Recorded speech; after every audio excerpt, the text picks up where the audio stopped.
They won. We will be discussing the Anthony Edwards game that put the Timberwolves in the playoffs, but we start in Brooklyn where the Brooklyn Nets hosted the Cleveland Cavaliers, and it was Shame on you. Kyrie Irving, who started the game 12 for 12, Jalen. He's a dazzling offensive weapon. Yeah, he is. I believe he made his first 12 shots. Yeah, he did. Catch and shoots, off the dribble, off the left leg, off the right leg, with the left hand, with the right hand, fading away to start the shot clock, to end the shot clock, to end the quarter. Like, he's a wonderful offensive player to watch. And so many times this game, when I had a remote control in my hand, certain players make you feel like I want to play basketball when I get older.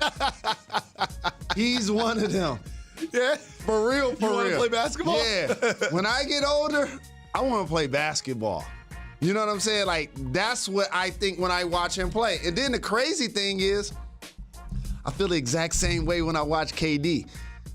And they're on the same team. Yes. Like, and to watch the growth in KD's game, being patient. Just, like, I want people just to understand something. KD has played with Russ and Kyrie, and both decided we taking more shots than you. Mm-hmm. He accepts that, changes his game, whether he playing with the Splash Brothers or not. Not KD, just double-figure assisting. He's playmaking. And by the way, when you really watch the game, he playing 5 in the fourth quarter. He the tallest guy they got out there. Yep. So, like, it was great to watch them perform on the big stage, and I knew it was a huge game because Hov was there. Hov was there. And did you see, was there. after KD hit the shot, did you see the face that Hov made? Yeah, he gave that biggie, you nasty boy, you nasty. The face that he made after KD made that shot was one of the highlights of the game for me. And here it is right here from the corner. But just watch Hov after this one. And shout to OG Juan. I see you. You nasty boy, you nasty. And here's the thing. Shout to my Rock family, by the way. And I have to say this. Greatest rapper alive, by the way. So, Darius Garland was fantastic. He was fantastic. They needed more, though. I voted Mobley Rookie of the Year. He had an okay game. It's a big game. Still deserved my vote. But they missed Jared Allen a lot. Yeah, they do. Like, just his height, you know what I mean, and his ability to finish around the hoop. I'm glad they're still going to be, you know, a capable team, possibly as an 8th seed. But here's what I want to say. Ain't the play-in awesome for the NBA? It is, because you said you had the remote control in your hand. I didn't, because there's no league pass. There's just one game to watch. You know what I mean? That's one thing I do like the play-in, and one of the things I like about it is you talk about them possibly being an 8th seed.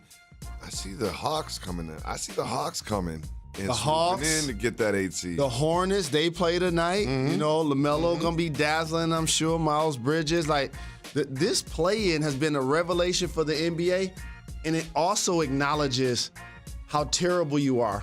I'm looking at you, Lakers.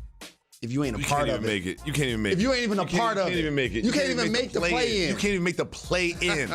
So, Jalen, we'll discuss the Nets-Celtics series, but I'm still undecided on that one. We'll see about that one when it comes, but it's now time to talk about the other play-in game we had last night in Minnesota. The Timberwolves were hosting the Clippers, and you're thinking, oh, we need a big game from Karl Anthony Towns. No game from Karl Anthony Towns, but it was Anthony Edwards who showed up. And the thing about the Timberwolves, and we talked about them being a dangerous team, and like I talked about yesterday, I ain't surprised they beat the Clippers. No, not at all. Like, Anthony Edwards is a beast.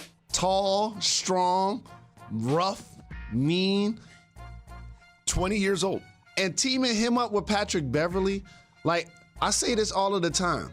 And shout to D-Lo out there looking smooth, going left, shooting his runner, shooting his floater. And they picked up for Big Cat because not only did he basically have a donut at halftime, but he fouled out with like 7 minutes to go. Yep. And they was losing. You see what I'm saying? And they picked it up for him. And people was mad about like how the Timberwolves celebrated their win. Why? If you feel some type of way about Minnesota celebrating their victory, that's a reflection of yourself. Yeah, enjoy it. You won. It's a sporting event. They've made the playoffs twice in 20 years. It is personal with Patrick Beverley and his former squad, and they trying to establish something. Malik Beasley, these guys trying to establish something. How do we build on something? Like that's the same thing with Memphis. They had their bravado. When Andre Iguodala chose not to play for them a couple of years ago, they was like, all right, he gonna regret that. And people was laughing. They're building their bravado. So I was happy to see them celebrate. I was happy to see how, again, everybody wants to be a Hall of Famer, a superstar, a legend. But a Patrick Beverley, you want to be a seasoned, respected veteran. That's what he is. And you can see his imprint all over that team. It's fun to watch.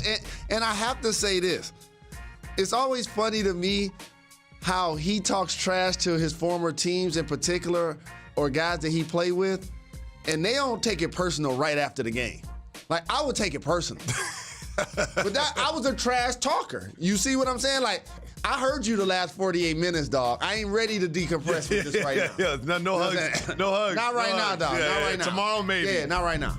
Yeah, well, the Timberwolves won the game, and they will face Memphis Grizzlies in the first round of the playoffs. And much like the Nets-Celtics series, I'm not ready to call that one either. And why was people mad at Cat for hugging on his boo after the game? There's no reason. Don't be jealous. There's no reason. There's no reason. Shout out to Jordan Woods. Yeah, absolutely. We support power. So those were two great playing games last night. We also have two great playing games this evening, and we'll start with the Western Conference where we have the Spurs, not the Lakers. Go Spurs, go! Taking on the Pelicans. That one's going to be at 9:30, and it is Brandon Ingram, CJ McCollum, and the Pelicans who are favored to win this one. I'm happy for CJ McCollum because he gets a chance to play tonight for his team to possibly get closer towards making the playoffs. And this season, in particular, without Dame, the Blazers ain't going nowhere. So now you get traded to a team that has upside. Oh, Brandon Ingram already an all-star. Oh, yeah, Herb Jones. Maybe we get Zion back. Yeah. Herb Jones be locking down on D. Yeah, he does. I don't want him covering me he at locked all. down on D. As a young fella, he locked down on D. Big Valanciunas be down there scoring. Willie Green has done a terrific job, like, nurturing this young team. And Murray for the Spurs and Walker. I'm happy to spot that Coach Pop gets a chance to coach meaningful games. Is this Coach Pop's last game? No, I don't think so. I think next year will be his last year.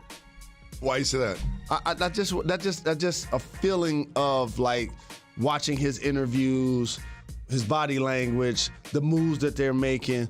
And as Becky Hammond took the WNBA job, the first thing I thought about is Pop coached another year. He stepped down. He tried to transition her back to the Spurs. I thought Becky Hammond to be the head coach. I thought she would be the Spurs head coach. It still can happen. Season. It still can happen. No, it couldn't. Why can't? She signed a deal. Jalen's the king of getting out of deals. Jalen's the king of getting out of deals. Ink to paper? What's that mean? What's that mean? Well, we also have another playing game this evening, and this one is the Hawks and the Hornets. The Hornets happy to be there, I feel like, but the Hawks had higher expectations than this coming into the season. And Trae Young, if you haven't been paying attention, the last month has been absolutely on fire. Let me say this out loud. Say it out loud. Because I remember thinking no one would ever take the Big O's triple-doubles record down. And when Magic, Penny, Grant Hill, Jason Kidd didn't do it, I thought it was never going to happen. You see that stat right there? Trae Young You see that stat? is the first person since Tiny Archibald to lead the league in points and assists. Since Tiny Archibald. Did it in college, too. Did it in college for the Sooners, did it in the pros for the Hawks, and you and I both believe that that should be the scoring title. That should be the scoring champion right there. I And scored the more assist points than anybody champion. else. And the assist champion. It shouldn't be per game. It should be averages. It should be how many points you score. NBA, you're going to change this. We used to say this about the Washington football team's mascot. You're going to change this. Yes. You might as well do it now. Incentivize players to play. Correct. The Joker won MVP because of milestones in my mind.